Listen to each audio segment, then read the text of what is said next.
In today's lesson, we're going to study indefinite article.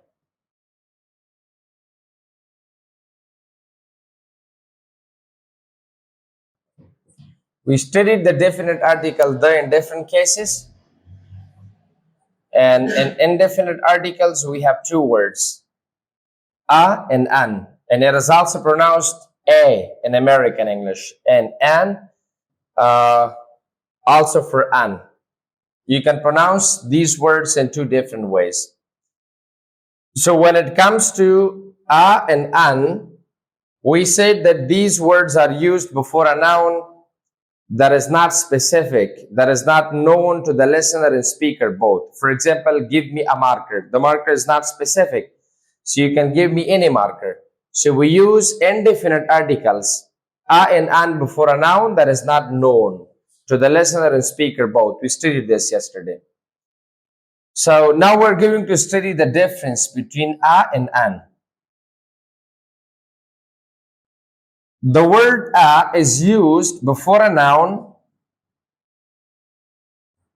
that begins with a consonant sound.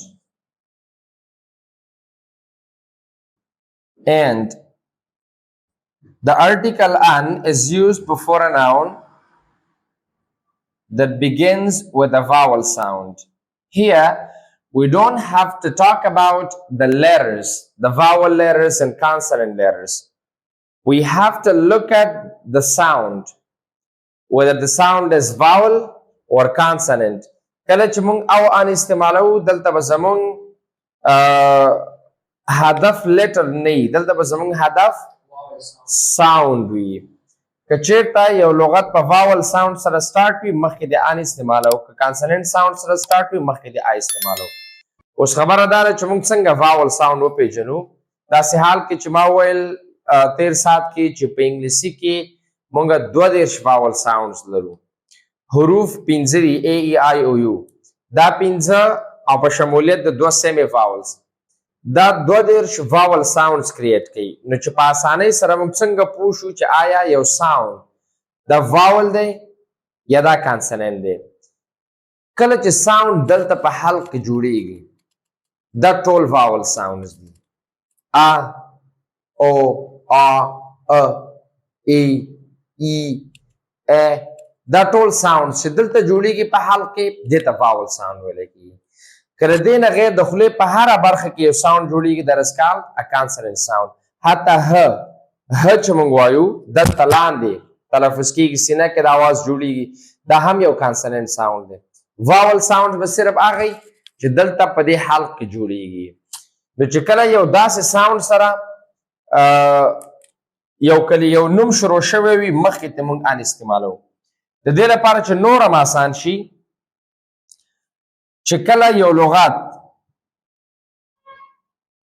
په ا سره شروع مخکې د ان وایو، ځکه ا همیشه واول لري د واول ساوند نمبر کوي. دې کې دا خبره نشته. ان پلس ای، ان پلس آی، ان پلس او. دې څلور حروفو کې هیڅ کوم کنفیوژن نشته. واول لرز دي، واول ساوندز هم ورکوي. خبره صرف په یو کې ده.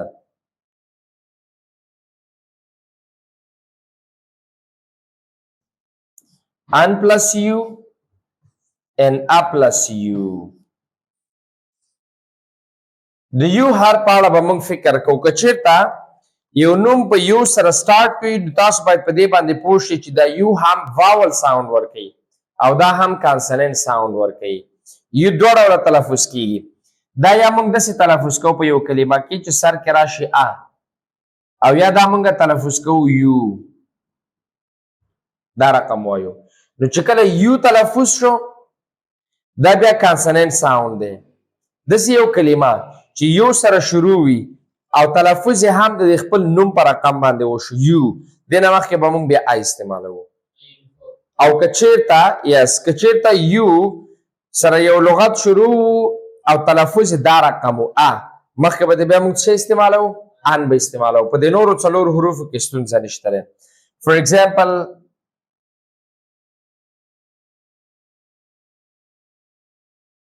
an apple,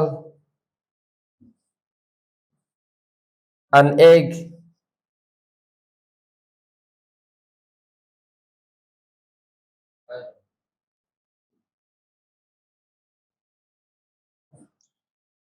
an ink pot, an onion,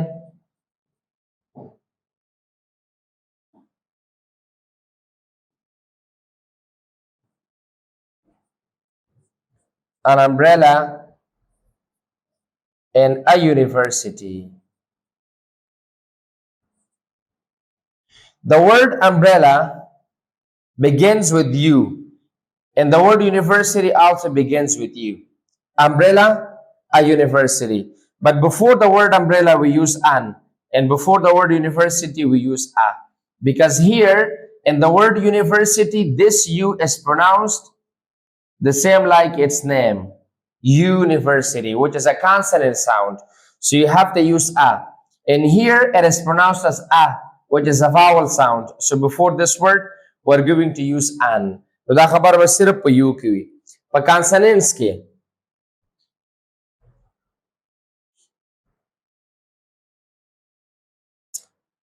a plus consonant sound.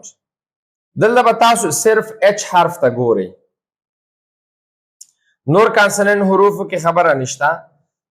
h ساوند ته h حرف ته وګورئ چې چیرته یو لغت په h سره شروع وي نو تاسو باید په دې پوه شئ چې دینه مخکې هم ان راتللی شي او دینه مخکې هم ا راتللی شي. In some words, the letter h is silent. It is not pronounced. So directly after this letter, another letter is vowel, and that is pronounced as a vowel sound as well. So here in this case, you have to use an. But if it gives its own sound, which is her, then you have to use a. Like a horse, but an hour.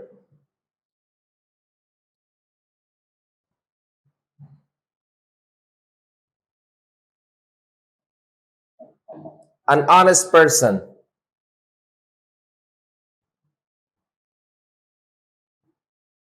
An honor. نور بیا سرچ کړئ چې هغه کوم لغاتونه دي چې h سره سٹارټ دي او مخکې ته باید موږ ان استعمال کوو. نو دا خبره صرف په دې دوه لیرز کې شو، په یو کې او په h کې. کله چې لغاتونه یو سره شروع وي تاسو باید په دې پوه شئ چې دې نه مخکې هم ا راتللی شي هم ان راتللی شي. کله چې یو لغت په h سره شروع وي تاسو باید په دې پوه شئ چې دې نه مخکې هم ا راتللی شي هم ان راتللی شي. فرق به د یو داسې کوئ که چېرته یو داسې تلفظ شي یو مخکې به د ا استعمالوئ. a union, a unit, a university. که چېرته داسې تلفظ شو ا نو بیا به مخکې ته ان استعمالوئ. h کې به ځینې words دي چې هلته silent وي. for example hour. دا هاور نه ویلی کېږي دا لغت. اوله خبره دا ده چې تاسو د دې صحیح تلفظ زده کوئ چې آیا دا هاور دی که دا آور دی. نو خبره دا ده چې دا آور تلفظ کېږي. دلته h سایلنٹ دی چې آور تلفظ کېږي نو اوس پته مخکې موږ ان استعمالوو. اولنی ساوند په دې کې واول شو. h نه تلفظ کېږي، هاور نه ویلی کېږي. دغه رقم دا لغت ویلی کېږي honest.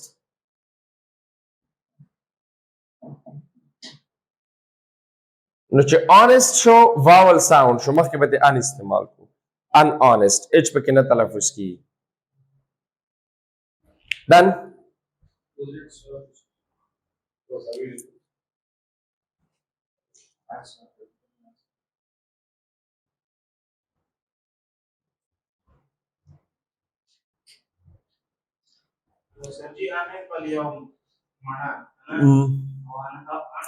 یو ساعت. honest adjective دی معنا رښتینی یا صادق تر اوسه باید noun راځي. for example an honest person یو رښتینی انسان. an honest student دا خپل adjective دی. کله چې موږ ordering adjectives ویلي و چې د یو noun لپاره ډیر زیات adjectives راشي نو اول سر کې به determiner راځي. نو مطلب ان استعمال شو بیا بل adjective بیا بل adjective. نو دا ان او اپس چې کومه کلمه راځي همدغه کلمې ته به ګورو نه دې ته چې دا د کوم لپاره استعمال شوی دی لکه مثال زه ولیکم داسې چې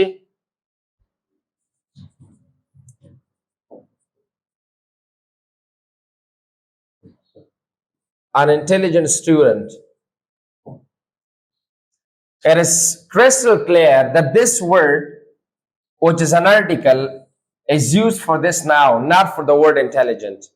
موږ په دې پوهیږو دا واضح خبره ده چې دا ان استعمال شوی د سټوډنټ لپاره دی د انټیلیجنت لپاره نه دی دا دواړه کلمات د سټوډنټ لپاره راغلي دي ا سټوډنټ او انټیلیجنت سټوډنټ او اوس رولز د او د ان د استعمال چې دې ناون لپاره موږ استعمالوو نو په سیکوینس کې چې دې پسې کوم یو ورډ دی دغه ورډ ته به موږ ګورو نه دا چې دا ان د سټوډنټ لپاره استعمال شوی دی او سټوډنټ اس سره دی اصل کې به د ان پسې خدا کلمه راغلې ده دلته صرف د تلفظ خبره ده که چېرته موږ دا ان پکې ونه وایو دا به موږ بیا داسې تلفظ کوو ا انټیلیجنت سټوډنټ دواړه ساوندز یو رقم دا به موږ داسې وایو چې ا اپل ا ایګ د دواړه ساوندز یو رقم دې لپاره چې دا ساوند چینج شي دلته مطلب انقطاع رامنځته نه شي نارمل تلفظ شي نو ځکه دلته ان ورکول شوی دی تر څو د ان جوړ شي نو خبره د تلفظ ده دې لغت پسې دا لغت ده نو دې چې د کوم اصول او قوانین دي که همدا لغت په کانسننټ ساوند سره سټارټ وي مخکې د او وایو که واول ساوند سره سټارټ وي مخکې د ان استعمال